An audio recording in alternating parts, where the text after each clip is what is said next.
Hello' everyone, Nancy আৰু মমৰ অন্য এটা ভিডিঅ'লৈ সকলোকে স্বাগতম জনাইছোঁ। বৰ্তমান ভাদ মাহে পালেহি, কিন্তু মই এই ভিডিঅ'টো কৰিছিলোঁ শাওণ মাহৰ লাষ্টৰটো সোমবাৰত ওচৰতে থকা নেঘিৰিটিং মন্দিৰত দৰ্শনৰ কাৰণেই গৈছিলোঁ।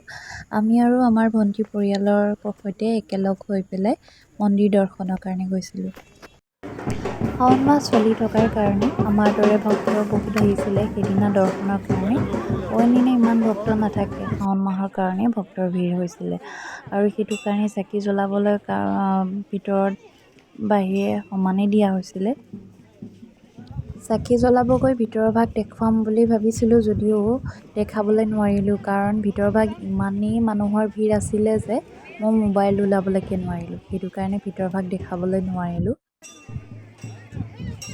আমি মাইকী মানুহবোৰ ওলাই গ'লে ক'ৰবালৈ ফটো দুকপিমান নুঠিলে যেন নহয়েই, সেইটো কাৰণে চিন ৰাখিবলৈ দুকপিমান ফটো উঠিবলৈ প'জ দিলোঁ। মন্দিৰ ভাগ দৰ্শন কৰিবলৈ আমাৰ দৰে বহুতো মানুহ আহিছে, কিন্তু কমিটিয়ে যেনেধৰণে ভিতৰ ভাগ সুন্দৰকৈ ৰাখিব লাগিছিলে সেইধৰণে আমি দেখা নাপালোঁ। ভিতৰৰ ভাগত ল'ৰা ছোৱালীয়ে বা মাইকী মানুহে যাবলৈ বহুতো কষ্ট হৈছিলে। ভিতৰৰ ভাগত মানুহৰ ঠেলা হেঁচা, সেইখিনি অৱশ্যে কমিটিয়ে ভালকৈ ৰাখিবলৈ লাগিছে। ভালে নেন্সি আৰু নেন্সিৰ ভনীয়েকে মহাকৰ লগত ফটো উঠাত ব্যস্ত হৈ গৈছে। আৰু আমাৰ পূজা কৰি উঠি ভোক লাগিছিল, কাৰণ ৰাতিপুৱা একো খাই যোৱা নাছিলোঁ। সেইটো কাৰণে আমি মন্দিৰ দৰ্শন কৰি তাৰ পৰা সোনকালে ওলালোঁ।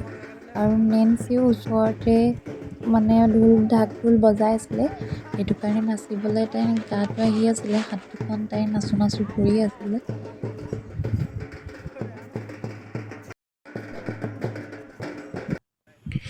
আৰু আজিলৈ আহিছোঁ। আমাৰ ভিডিঅ'টো কেনে পালে নিশ্চয় কমেণ্ট কৰি জনাব, আৰু ভাল লাগিলে ভিডিঅ'টো লাইক, কমেণ্ট, ছাবস্ক্ৰাইব কৰি দিব। বাই।